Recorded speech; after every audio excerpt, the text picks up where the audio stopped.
Hey,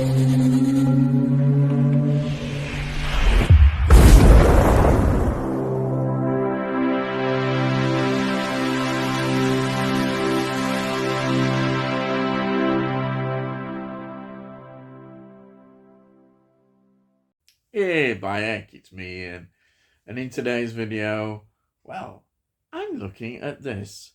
This is Alligator from 1980. And before I go on, I'd just like to thank Phil once again for sending me this with some other films. Thank you so much. It's such a kind gift that you sent to me, and you've always been a great supporter of my channel. Thank you so much. And now I'll get into the film. It's 94 minutes long. Rotten Tomatoes give it 86%, which is a very good, reasonable score for them. A lot of critics do actually enjoy this and appreciate it, as did the audience. It was made on a budget of $1,750,000, and at the box office, it made $6,459,000. So that is a very successful amount of money. Definitely, they did well. Especially with these kind of films, it's wonderful.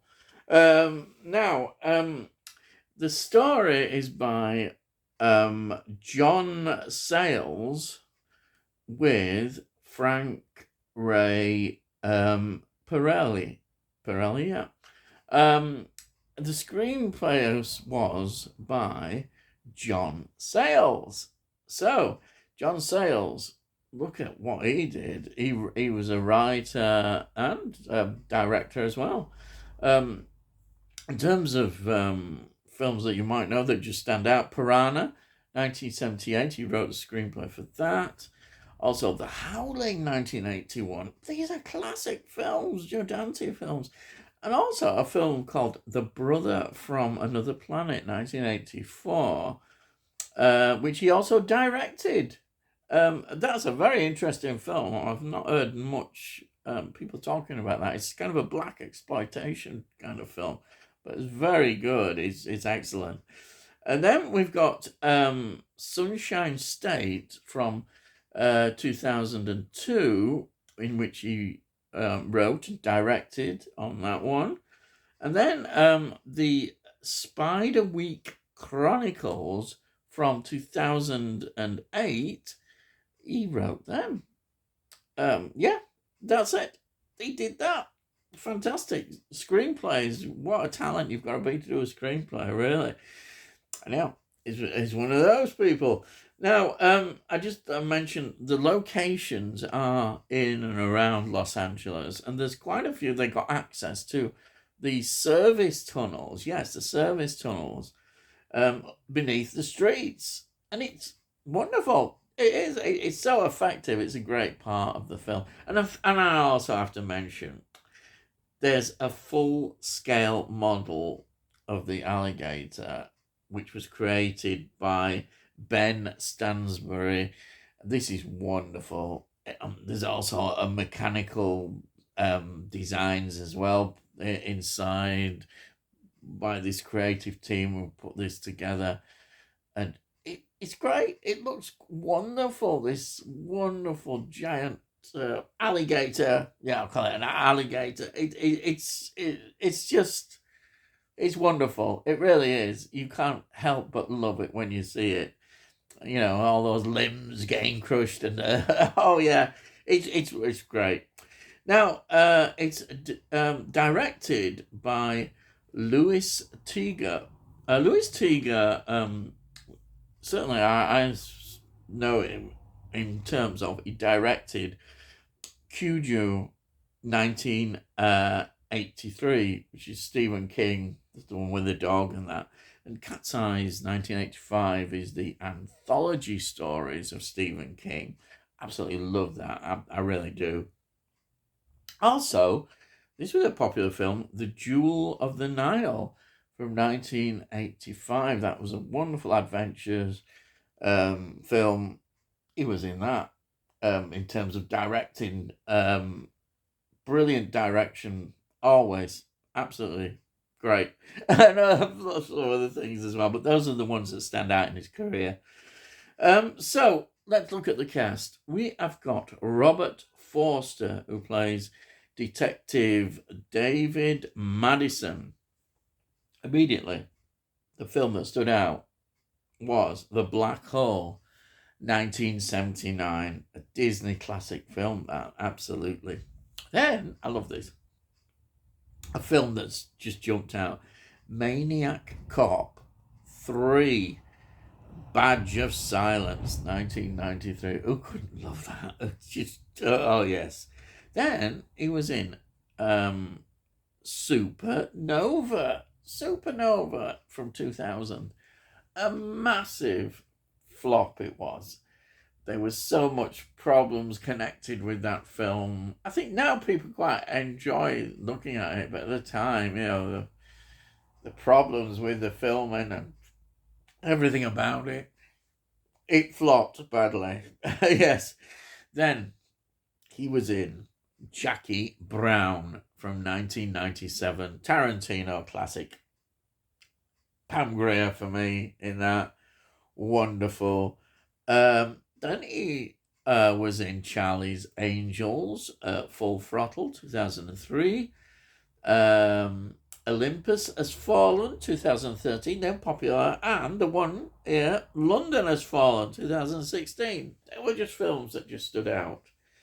Then we've got Robin Riker, who plays Dr. Marissa Kendall.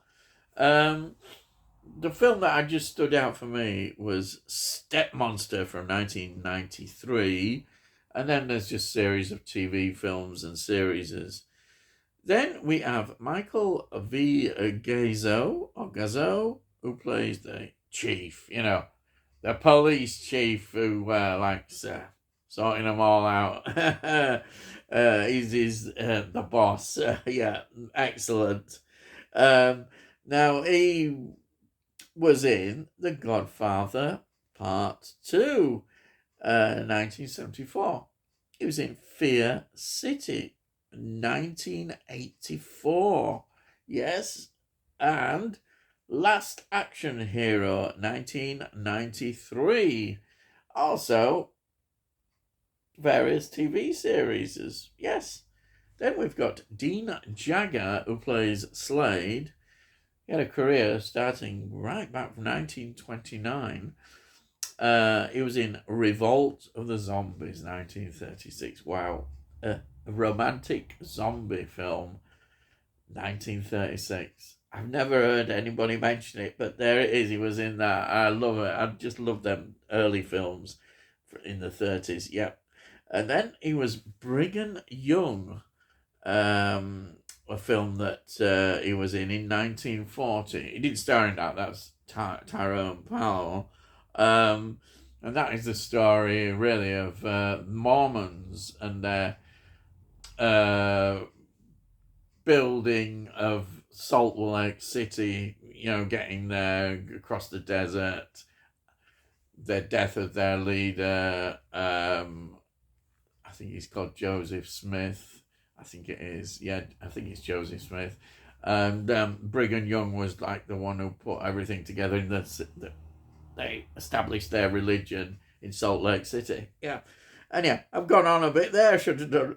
Dark City, 1950, film noir. And then X the Unknown from 1956, which is a brilliant Hammer film. And you remember the trilogy? Quatermass 1 and Quatermass 2. And this was put in there. The great science fiction, wonderful films that Hammer did.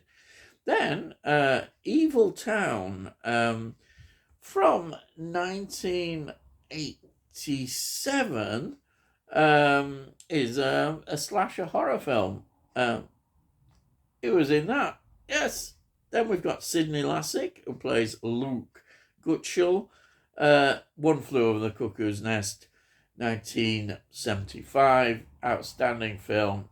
Wow, imagine having that on your CV. And then a film called The Unseen in 1980. Those are just films that just stood out for me. Then we've got Jack Carter, who plays the Bear, Mayor Ladou. History of the World, Part 1, 1981. He was in that.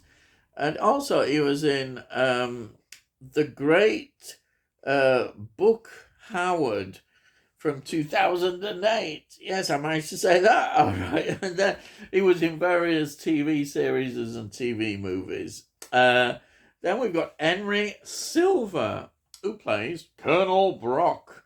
Now, his career goes back to 1952. He was in the original Ocean's 11, 1960. And he did make a cameo in Ocean's 11, 2001. So, yeah, he kept that link there. He was in The Manchurian Candidate, 1962, which is an excellent film. He was in Love and Bullets, 1979, which is a Bronson film. Oh, yes. And then he was in Sharky's Machine, 1981, which I know is a Burt Reynolds film. Yep. So quite a lot of interesting films. Yeah. There's the actors. Now, what's it all about, you're saying? Well, it's set in Chicago. And at the beginning we see this little girl, and she has this little alligator, just a very tiny one, baby one. She takes it home with her. She's been to Florida, and father doesn't like it and flushes it down sink. And then that is the one, that alligator, that grows into the big one. It lives the life in the sewers. Now, those sewers have had certain things put down them, which they shouldn't have, certain chemicals, and the research that has been done by the baddie in this, of course, the baddie who is experimenting. They're always experimenting out there. And, and he's trying to prevent further investigations because deaths start to happen. This has now moved on quite a few years, and that little girl also has grown up into a research biologist, really, as specializing in sort of this kind of thing, animals and all that kind of stuff. He wrote more exotic ones, and I say the police are called in, and that's headed by the detective. He's told to look into it, and the more he starts to uncover the opposition to this happening. And it's it isn't Jaws, but we get that kind of thing that there's always somebody preventing the investigations going on, and there's panic, and they're covering up, and this is what it's all about. And it's all done so well as it develops. It really is. The thing is, what's happened? All these dose of chemicals and stuff have made the giant alligator have a ravenous appetite, and it has to go out of the sewers to satisfy that appetite, and that's what it's all about. Wonderful! It just unravels in a wonderful way. There's a nice romance develops between the detective and there's the biologist. Wonderful, and also there's humor in it as well. It's got everything put together, and it's just thoroughly entertaining. That's what I say. You can just sit back and enjoy the mayhem. Absolutely everything. I just sat here watching it and just thought, wow, this is such an enjoyable film. You don't have to worry, think too much, just enjoy it. And the actors do a great job, great performances by them. Thoroughly recommended. Yeah, really, thank you, Phil, for sending me this. And before I go, I'll just show you it. So it's on, there's the second one as well on this one, but here's the first one as well. Brilliant. This is a German copy, and absolutely love it. There it is in there. Oh, fantastic. Really enjoy it. Highly recommended. Alligator. Yeah. So, if you're new to the channel, please subscribe and let you know when I put out these videos. And if you're interested in all the other things that I've done, and look at the playlist and just see everything you might like, something you might not. And if you like this particular video, please give it a like. It gets it onto YouTube. Hopefully algorithms or other people might enjoy it. Perhaps they won't. I don't know. But if you've got any comments, please put your comments down. I love to read your comments. And I'll answer everyone. And yeah, all cost note. So can't say fairer than that. Can they back? So all I gotta say is I'll see thee again.